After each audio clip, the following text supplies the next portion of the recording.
एरिथ्रोपायोसिस to Greek word से मिलकर बना है, एरिथ्रो एंड पायोसिस। एरिथ्रो का मतलब है रेड यानी रेड ब्लड सेल्स या erythrocytes, and poiesis mean production यानी फॉर्मेशन।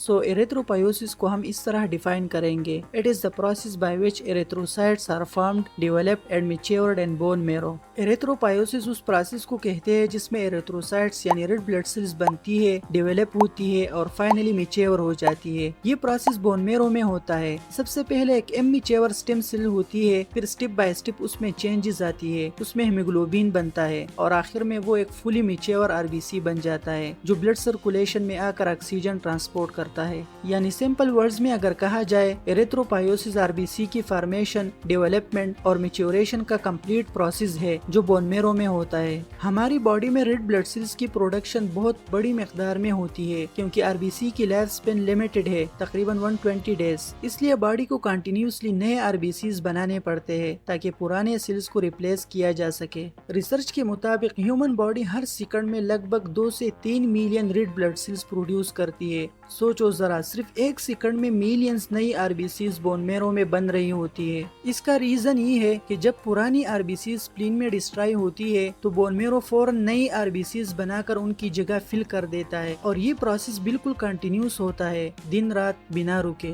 इसलिए हम कह सकते हैं कि एरिथ्रोपायोसिस एक एक्सट्रीमली एक्टिव प्रोसेस है जो बॉडी को ऑक्सीजन ट्रांसपोर्ट के लिए कॉन्स्टेंटली फ्रेश आरबीसीज प्रोवाइड करता रहता है। साइड्स ऑफ एरिथ्रोपायोसिस, ये प्रोसेस बॉडी में लाइफ की मुख्तलिफ स्टेजेस में मुख्तलिफ जगहों पर होती है, इसलिए हम इसको 2 मेजर स्टेजेस में डिवाइड करते हैं, प्रीनेटल और पोस्टनेटल।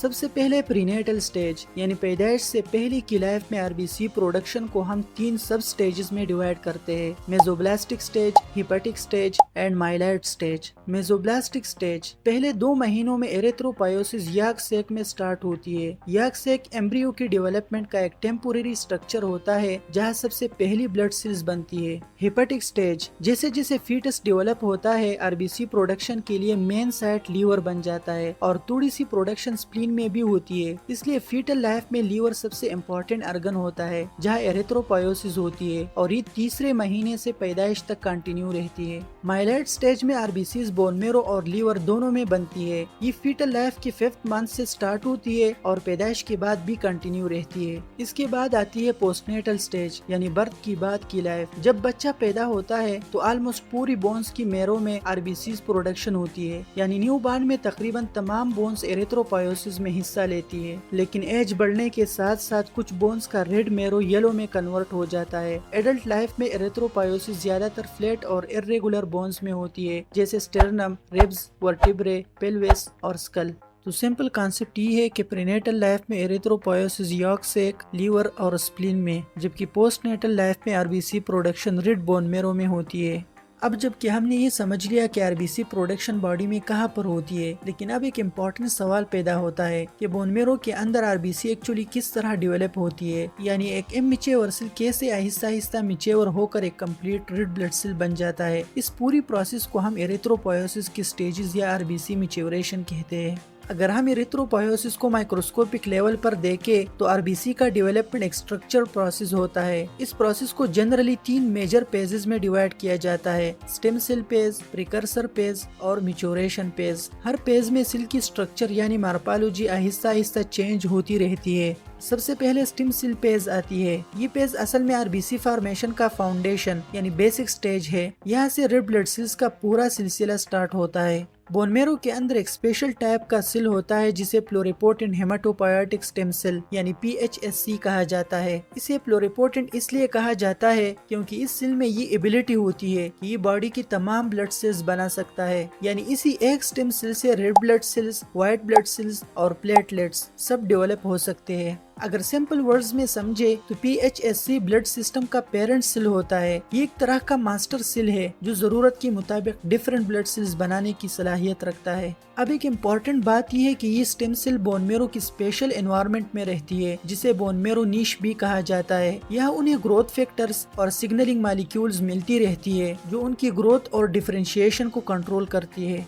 जब बॉडी को रेड ब्लड सेल्स की जरूरत होती है, फॉर एग्जाम्पल जब बॉडी में ऑक्सीजन की सप्लाई कम हो जाए, तो किडनी एक इम्पॉर्टेंट हार्मोन रिलीज करती है जिसे एरिथ्रोपोएटिन कहते हैं। ये हार्मोन बोन मैरो तक सिग्नल्स भेजता है। इन सिग्नल्स की वजह से pluripotent haematopoietic stem cells differentiation start करता है, यानी ग्रेजुअली अपनी जनरल एबिलिटी को छोड़कर एक स्पेसिफिक डायरेक्शन में डेवलप होना शुरू करता है। सबसे पहले ही डिफरेंशिएट होकर माइलॉइड प्रोजेनेटर सेल बनाता है। माइलॉइड प्रोजेनेटर अब एक इंटरमीडिएट स्टेज होती है। ये अब भी कुछ डिफरेंट ब्लड सेल्स बना सकता है, लेकिन अब इसका फोकस माइलॉइड लिनिएज पर होती है। माइलॉइड प्रोजेनेटर से आगे चलकर एक और ज्यादा स्पेसिफिक स्टेज डेवलप होती है जिसे कमिटेड एरेथ्राइड प्रोजेनेटर कहते हैं। यहाँ पर सेल कम्प्लीटली डिसाइड कर लेता है कि अब इसने सिर्फ रेड ब्लड सेल्स ही बनानी है। इस स्टेज पर दो इम्पोर्टेंट प्रोजेनेटर सेल्स होते हैं, BFUE यानी बर्स्ट फार्मिंग यूनिट एरेथ्राइड और CFUE यानी colony forming unit erythroid. BFUE actually erythroid lineage का अर्ली प्रोजेनेटर है। इसमें हाई प्रोलिफरेटिव कैपेसिटी होती है, यानी तेजी से डिवाइड हो सकता है और मल्टीपल सेल्स बना सकता है।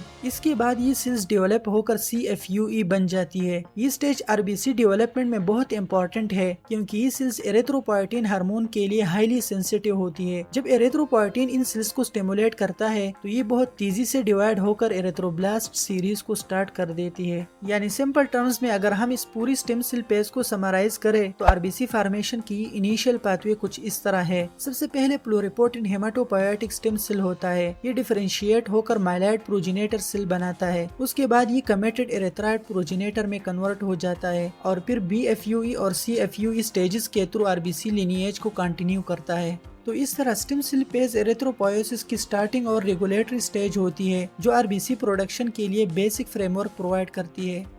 इसी स्टेज के बाद एरिथ्रोपोएसिस का नेक्स्ट पेज स्टार्ट होता है, जिसे कहते हैं प्रिकर्सर पेज। ये स्टेज एक्चुअली वो पेज है जहाँ red blood sales morphologically develop होना शुरू होती है, यानी माइक्रोस्कोप में हमें सेल की शेप, साइज और स्टेनिंग प्रॉपर्टीज में क्लियर चेंजेस नजर आती है। स्टेम सेल पेज में सेल ने सिर्फ ये डिसाइड किया था कि उसे RBC लिनिएज में जाना है, लेकिन अब प्रिकर्सर पेज में वो सेल स्टेप बाय स्टेप एक मैच्योर रेड ब्लड सेल्स की शेप और स्ट्रक्चर हासिल करने की कोशिश करता है। इस सीरीज में टोटल 4 मेन स्टेप्स होती है। ये एरिथ्रोब्लास्ट सीरीज का सबसे पहला आइडेंटिफाइबल सेल है, जो बोन मैरो में माइक्रोस्कोप के जरिए देखा जा सकता है। ये सेल साइज में बड़ा होता है, तकरीबन 15 से 20 माइक्रोमीटर तक। इसका न्यूक्लियस भी काफी लार्ज और न्यूक्लियस के अंदर क्रोमेटिन लूज फॉर्म में होती है, जिसका मतलब है कि सेल अभी एक्टिवली डिवाइड हो रहा है। अगर साइटोप्लाज्म को देखे तो वो डीप बेजोपिलिक होता है, यानी माइक्रोस्कोप में डार्क ब्लू कलर का नजर आता है। ये बेजोपिलिया इस वजह से होती है कि सेल की साइटोप्लाज्म में राइबोसोम की क्वांटिटी बहुत ज्यादा होती है, जो प्रोटीन सिंथेसिस के लिए जरूरी है। इस स्टेज पर हेमोग्लोबिन प्रोडक्शन अभी स्टार्ट नहीं होती, इसलिए साइटोप्लाज्म ब्लू ही रहता है। प्रोएरिथ्रोब्लास्ट का main function rapid cell division और नेक्स्ट स्टेज की एरिथ्रोब्लास्ट प्रोड्यूस करना है। इसके बाद नेक्स्ट स्टेज डेवलप होती है, जिसे बेजोपिलिक एरिथ्रोब्लास्ट कहा जाता है। इस स्टेज पर सेल का साइज थोड़ा सा छोटा हो जाता है, न्यूक्लियस अभी भी प्रेजेंट होता है, लेकिन क्रोमेटिन थोड़ा ज्यादा कंडेंस होने लगता है। साइटोप्लाज्म अब भी स्ट्रांगली बेजोपिलिक यानी ब्लू कलर का होता है। ये इस बात की तरफ इशारा है कि राइबोसोम अब भी काफी ज्यादा क्वांटिटी में मौजूद है। लेकिन इस स्टेज की एक इम्पोर्टेंट बात ये है कि हेमोग्लोबिन सिंथेसिस यहाँ से ग्रेजुअली स्टार्ट होने लगती है, यानी सेल अब वो प्रोटीन और मॉलिक्यूल बनाना शुरू करता है जो आगे चलकर ऑक्सीजन ट्रांसपोर्ट के लिए यूज होंगे।